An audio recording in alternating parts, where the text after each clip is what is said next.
છે। વડનગરમાં મુખ્યમંત્રી શ્રી ભૂપેન્દ્ર પટેલે તાનારીરી મહોત્સવનો ભવ્ય શુભારંભ કરાવ્યો। સંગીત કલાની સ્વદેશી વિરાસત જાળવવાનો સંકલ્પ લેવા મુખ્યમંત્રીશ્રીનું આહવાન। મુખ્યમંત્રી શ્રી ભૂપેન્દ્ર પટેલે સુપ્રસિદ્ધ ગાયિકા સુશ્રી કલાપીની કોમકલીને તાનારીરી સંગીત સન્માન એવોર્ડ એનાયત કર્યો। ભારતીય સંસ્કૃતિના 2000 વર્ષોના ઇતિહાસને જાળવીને બેઠેલા વડનગર ખાતે મુખ્યમંત્રી શ્રી ભૂપેન્દ્ર પટેલે તાનારીરી મહોત્સવ 2025નો શુભારંભ કરાવ્યો હતો। આ મહોત્સવ રમતગમત, યુવા અને સાંસ્કૃતિક પ્રવૃત્તિઓ વિભાગની ગુજરાત રાજ્ય સંગીત નાટક અકાદમી ગાંધીનગર તથા જિલ્લા વહીવટીતંત્ર મહેસાણાના સંયુક્ત ઉપક્રમે દર વર્ષે યોજવામાં આવે છે। આજના સંગીત સમારોહમાં શુભારંભ પ્રસંગે મુખ્યમંત્રી શ્રી ભૂપેન્દ્રભાઈ પટેલના હસ્તે સુપ્રસિદ્ધ શાસ્ત્રીય ગાયિકા સુશ્રી કલાપીની કોમકલીને પ્રતિષ્ઠિત તાનારીરી સંગીત સન્માન એવોર્ડ પ્રદાન કરવામાં આવ્યો હતો।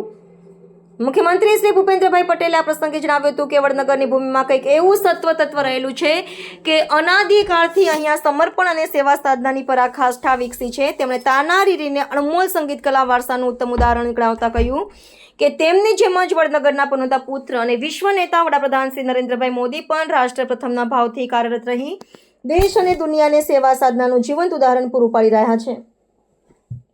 મુખ્યમંત્રીએ જણાવ્યું હતું કે વડાપ્રધાન નરેન્દ્ર મોદીએ કલા અને સ્થાપત્યના નગરીના ઇતિહાસને પુનઃજીવિત કરવાનો સફળ આયામ ઉપાડ્યો છે। તેમણે પીએમ મોદીની વિરાસત સંવર્ધન નીતિઓની વિગતો આપતા કહ્યું કે વડાપ્રધાન જ્યાં પ્રાથમિક શિક્ષણ લીધું તેને પ્રેરણા સ્કૂલ તરીકે વિકસિત કરવામાં આવી છે। જ્યાં તેમણે બાળપણમાં પરિશ્રમની પરાકાષ્ઠા સર્જી હતી તે રેલવે સ્ટેશનને રીડેવલપ કરવામાં આવી રહ્યું છે અને મલ્ટી મોડલ હબ વિકસાવવામાં આવી રહ્યું છે।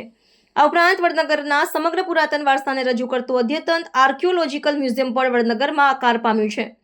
અત્રે ઉલ્લેખનીય છે કે ભક્ત કવિ નરસિંહ મહેતાની દોહિત્રી શર્મિષ્ઠાની સુપુત્રીઓ તાના અને રીરીએ મલ્હાર રાગ ગાઈને સંગીત સમ્રાટ તાનસેના દીપક રાગથી ઉત્પન્ન થયેલા દાહને શાંત કર્યો હતો અને તેમની કલાના સન્માન ખાતર આત્મબલિદાન આપ્યું હતું। તેની સ્મૃતિમાં તત્કાલીન મુખ્યમંત્રી અને દેશના વર્તમાન વડાપ્રધાન નરેન્દ્ર મોદી દ્વારા વર્ષ 2003માં તાનારીરી મહોત્સવ અને વર્ષ 2010માં તાનારીરી સંગીત સન્માન એવોર્ડની શરૂઆત કરવામાં આવી હતી। તાનારીરી મહોત્સવના શુભારંભ પ્રસંગે કેબિનેટ મંત્રી જીતુભાઈ વાઘાણી અને ઋષિકેશ પટેલ, સામાજિક અગ્રણી સોમાભાઈ મોદી, જિલ્લા પંચાયત પ્રમુખ તૃષાબેન પટેલ, ધારાસભ્ય કે પટેલ, શ્રી સરદારભાઈ ચૌધરી ખેરાલુ, સુખાજી ઠાકોર, રાજેન્દ્ર ચાવડા, વડનગર નગરપાલિકા પ્રમુખ મિતિકા શાહ, ગુજરાત રાજ્ય સંગીત નાટક એકેડમીના અધ્યક્ષ શ્રી અલોકકુમાર પાંડે, કલેક્ટર એસ.કે. પ્રજાપતિ, જિલ્લા વિકાસ અધિકારી ડોક્ટર હસરત જૈસ્મીન, ગુજરાત રાજ્ય સંગીત નાટક એકેડમીના સભ્ય સચિવ શ્રી આર બાળા, નિવાસી અધિક કલેક્ટર જશવંત જેગોડા, વડનગર અને મહેસાણાના અગ્રણીઓ તેમજ મોટી સંખ્યામાં નગરજનોએ સુમધુર સંગીતનો આસ્વાદ માણ્યો હતો। નમસ્કાર। આપણી ભારતીય સંસ્કૃતિ અને સંગીત કલાનો 2000 થી વધુ વર્ષોનો ઇતિહાસ સાચવીને બેઠેલા આદિ અનાદિ વડનગરની ભૂમિ પર આવવાનું એ હંમેશા આનંદદાયક હોય છે। વડનગરની આ ધરતીમાં કંઈક એવું સત્વ અને તત્વ પડ્યું છે કે અનાદિકાળથી આજ સુધી સમર્પણ ભાવ તથા સેવા સાધનાની પરાકાષ્ઠા અહીં વિકસી છે। પોતાની સંગીત સાધનાથી મલ્હાર રાગ ગાઈને મેઘ વરસાવીને તાનસેનના દાહને સાતા આપનારી બે દીકરીઓ તાનારીરી અણમોલ સંગીત કલા વારસાનું ઉત્તમ ઉદાહરણ છે।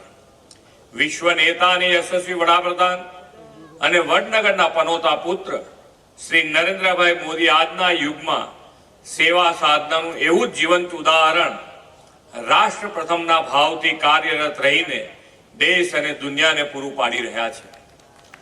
તાના અને રીરી આ ભૂમિમાં સંગીતની આકરી આરાધનાથી રાગ રાગીણીઓની વિરાસત દુનિયાને આપી હતી। આપણી પ્રાચીન સંગીત વિરાસત એટલી સમૃદ્ધ છે કે આજના સમયમાં રોગ સારવાર માટે મ્યુઝિક થેરાપીનો પણ વ્યાપક ઉપયોગ થઈ રહ્યો છે। વડાપ્રધાનના વિકાસ અને સંવર્ધનથી તેને યુગો સુધી સાચવવાનો સંકલ્પ કર્યો છે। તેમની પ્રેરણાથી 2003માં વડનગરમાં પહેલીવાર તાનારીરી સંગીત સમારોહ યોજવાની શરૂઆત થઈ। આદરણીય મોદી સાહેબે આ બે મહાન કલાધારીણી બહેનોની સ્મૃતિને વધુ ચિરંજીવ બનાવવા 2010થી તાનારીરી એવોર્ડ સન્માન શરૂ કરાવ્યું છે। શાસ્ત્રીય સંગીત ક્ષેત્રની સિદ્ધ હસ્તી મહિલા પ્રતિભાઓને આ એવોર્ડથી નવાજવાની પહેલ તેમણે કરાવી છે। આ પરંપરામાં આપણે શાસ્ત્રીય સંગીત ક્ષેત્રની મહિલા પ્રતિભા સુશ્રી કલાપીની કોમકલીજીનું આ વર્ષના તાનારીરી એવોર્ડથી સન્માન કર્યું છે.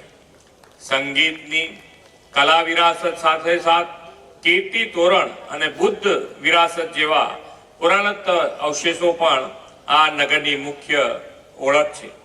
આદરણીય વડાપ્રધાન શ્રી મોદી સાહેબે કલા અને સ્થાપત્યોની આ નગરીના ઇતિહાસને પુનઃજીવિત કરવાનો સફળ આયામ ઉપાડ્યો છે.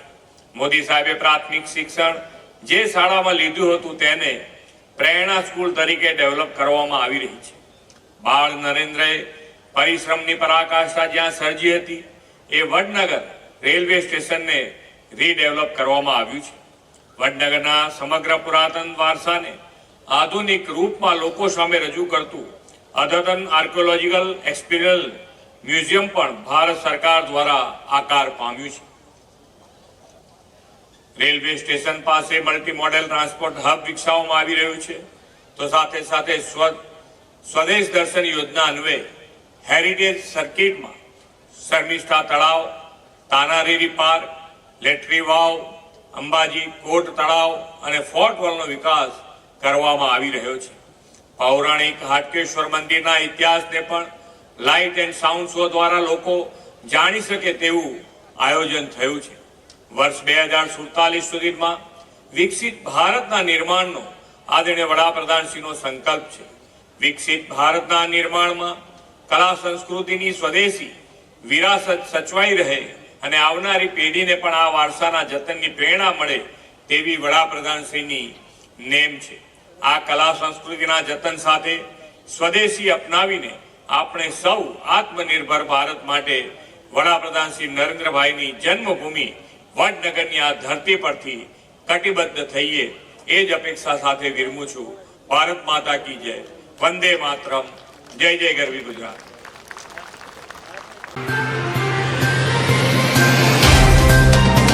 तो व्हाट्सएप, ट्विटर, फेसबुक, इंस्टा जहाँ भी आपका अकाउंट है इसे शेयर बटन के द्वारा वहाँ पर शेयर करें.